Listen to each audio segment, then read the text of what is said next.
Hello everyone, this is Snack from Crow's Nest, and I've got a quick video today about the Edison meta as it played out in 2023. I'm recording on December 5th. The two big invitational tournaments have just concluded. The RBET Rulers and the Edison World Championship taking place in the really big Yu-Gi-Oh server, I think. And Format Library, Keegan server. If you ask Keegan, he'll tell you. So yeah, we got some, with the year concluded, those taking place in November and December. I have a lot of the data from all the tournaments. Well, I say almost all the tournaments from this year. I'm missing these two Ultimate Time Wizards that happened in Europe. I don't have all the data over here on the decks or the players, so I didn't want to throw that in there and mess things up. Also, I'm not 100% sure on the number of players. I tried to get this together, but I wasn't able to. So I was able to include the Edison Italian Championship, which is another IRL event that took place in Europe. But anyway, I have all the tournaments in here, which decks people won with or topped with, what the format was, what month and year and all that, and who did it. So with all that data, the major takeaways were that 23% of topping decks were Blackwing decks, 20% were hero decks, 14% were value decks, 13.5% were frog, 6% zombie, 6% dragon, 4% machina, 3.5% lightsworn, 2% quick draw, 1.5% amaryllis, and then we had synchro cat, stun, flamvel, gladiator beast, neospatian, norlaris. That might be everything. I think that's everything, yes. All those that don't have a label on here had 2 or fewer tops. And then over here on the left, I have the tops and wins proportional to one another. So like, obviously with each tournament, there can only be one winner, whereas there can be 8 toppers. So the number of tops divided by 8 juxtaposed against the number of wins. So Blackwing wins about as often as it tops, as you would expect. Hero, weirdly enough, tops the second most of every deck and didn't win a single tournament. It did actually win the Ultimate Time Wizard in Dortmund, but I don't have the full data for that event. But still, that was a Diva Hero deck and not the Diva Hero Beat or Hero Beat. And even if you did have the one win, it would just be like a small blip over here. Because I think Fairy has one win, so it would be about this high, which seems like a pretty big disparity between the amount that it tops. So I know that Keegan has talked about how he's not much of a believer in Diva Hero Beat because the deck never wins. And I know some other people feel similarly. It's very interesting that a deck that has such consistent success in getting to top 8 can't manage to win a tournament. Next, you have Vayu, which has the complete opposite situation. It doesn't top as much as Blackwing or Hero, but it wins almost like an incredible amount of the time, like twice as much as you would expect, at least.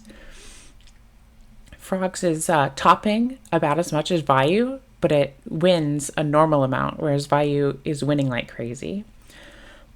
Then you have zombies. Dragons win a little bit more than they top. Machina tops but never wins. Lightsworn tops but never wins. Quickdraw tops but never wins. Fairy won one from Carpath. And then Amaryllis, Synchro Cat, etc., etc. I cut out the ones that didn't have at least 2 tops. So I don't have Stun, Flamvel, Gladiator Beast, Neospatian, or Norlaris on here. Yeah, so I went over this. I also separated the data into the first half of the year and the second half of the year because the meta does change a little bit So in the first half of the year, we had about 30% Blackwing. And then in the second half of the year, that went down to 20% in terms of topping lists. And I think that pretty much where most of that seems to have come from is Frog and Vayu. Frog and Vayu both basically doubled the amount of tops that they had in the from the first half of the year to the second half. I think people saw the success that Frog and Vayu players were having, and they wanted some of that. So we went from like a more of a 2 major deck format in the beginning of the year to the 4 deck format that I think we all kind of expect to see. We saw a little bit of a decrease in success from dragons in the first half to the second half, but the major changes definitely come from Blackwing, Frog, and Vayu, I would say. And then another way that I chronicled the timeline for 2023 was with this line graph. And I just did the 4 major decks, like I said, Blackwing, Hero, Vayu, and Frog. These are definitely the 4 biggest, most popular decks, most successful decks. And if I put too many other decks on here, this graph would just become messy and unreadable. So, but my idea with this graph is that you can sort of see how the meta shifted from being, a very Frog heavy format or a very heavy Blackwing format, and you can see how that changed over the year. And I kept the absolute values of these rather than doing it like on a per tournament basis. So January only had 1 tournament, so it's smaller than like October, which had more tournaments. Because if I didn't do that, then the numbers would look a lot more skewed. It wouldn't be as accurate. Anyway, I think what's interesting here is you can see that Blackwing sort of had like an early bump in the year, which was represented in that other graph. We saw that Blackwing had like 30% of tops. And then for whatever reason, it had this little like valley here in the middle of the year, June, July, August, September. And that's where all the other decks, not just one of them, sort of took over. You have Vayu, Frog, and Heroes all having like a big bump here. And then once back in October, a big surge in Blackwings once again. And then another interesting thing to look at other than Blackwings, I think, are the Frog decks. At the beginning of the year, you didn't have like any Frogs. And then they just kind of like burst onto the scene in the middle of the year and then slowly declined. So I wonder if that's like a reflection of people's side decking practices, or just like knowledge of the matchup. I think for a while people were not prepared to play against Frogs, both in their side deck and in their like understanding of how to play against them. And so I think towards the middle of the year, people started really taking advantage of that. People were picking up Frogs. You saw people like Ludovico, who's normally a Blackwing player, or 10-Foot, who's normally a Vayu player. They both picked up Frogs somewhere around the middle of the year and started having success. But I think you can see with Frogs declining a bit is people were more accustomed to Frogs and more prepared for them.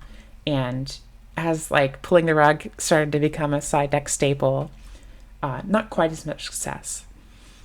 And something to note with November and December is that these stats are maybe a bit skewed by the fact that we have a lot of invitational tournaments. So like Ribbit Rulers and the Edison World Championship, both of those have like Edison World Championship is the only tournament we have in December right now. So the stats for those are a little bit weird. So just keep that in mind. And then the last thing I wanted to look at were like the players of the year.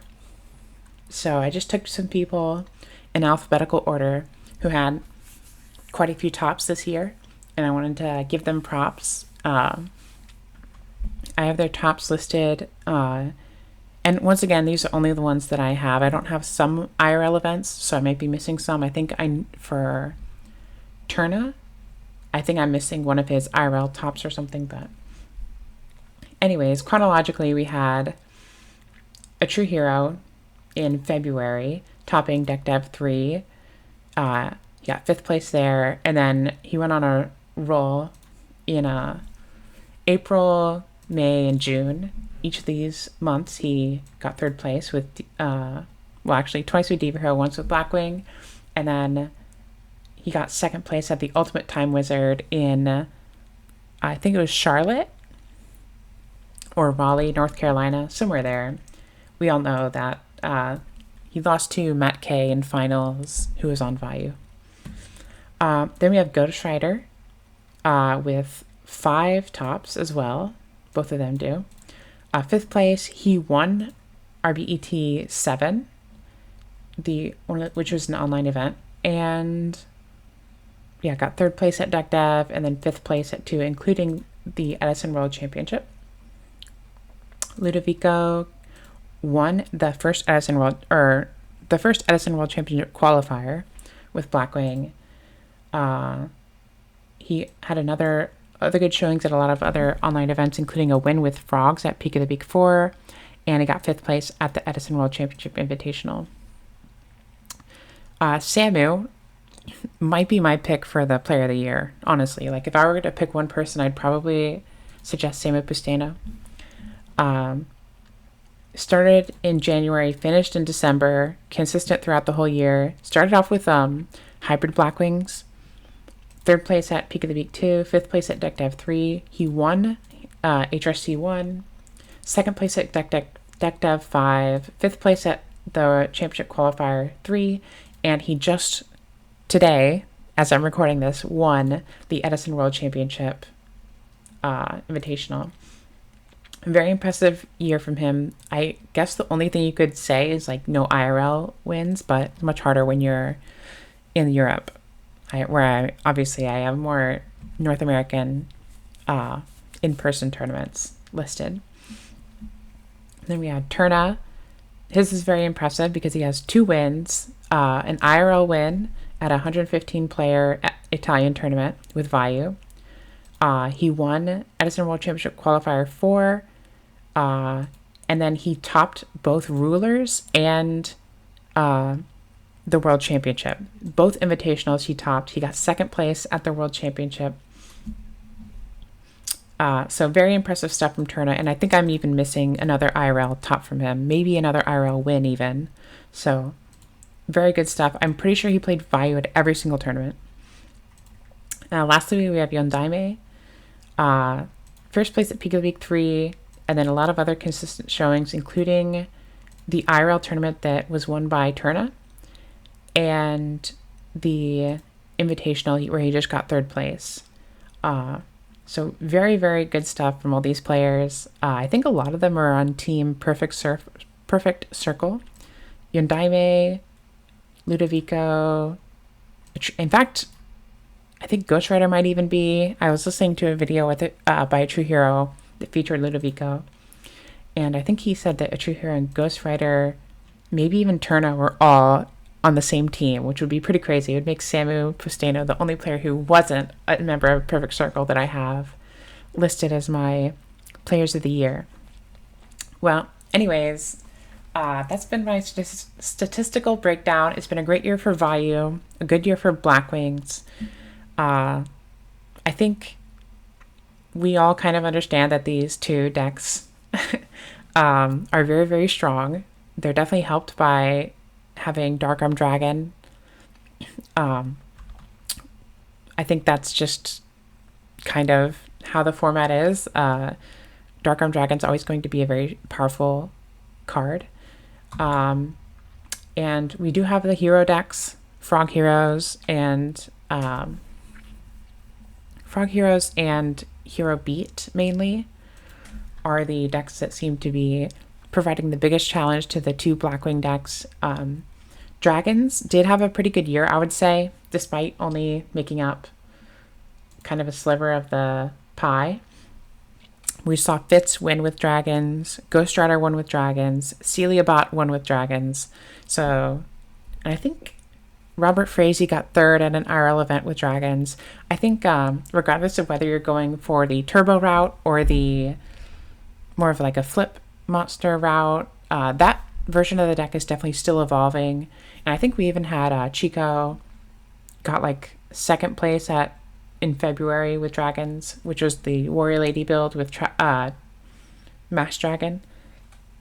Regardless, if I had to pick anything, I would say dragons are the deck that is slept on the most and has the most potential going forward. Not a good year for zombie. I think 2022 was better for zombies. Anyways, I'll cut the video there. Thanks for watching, everybody, and make sure to watch other videos on the channel. Call to action stuff. Adios.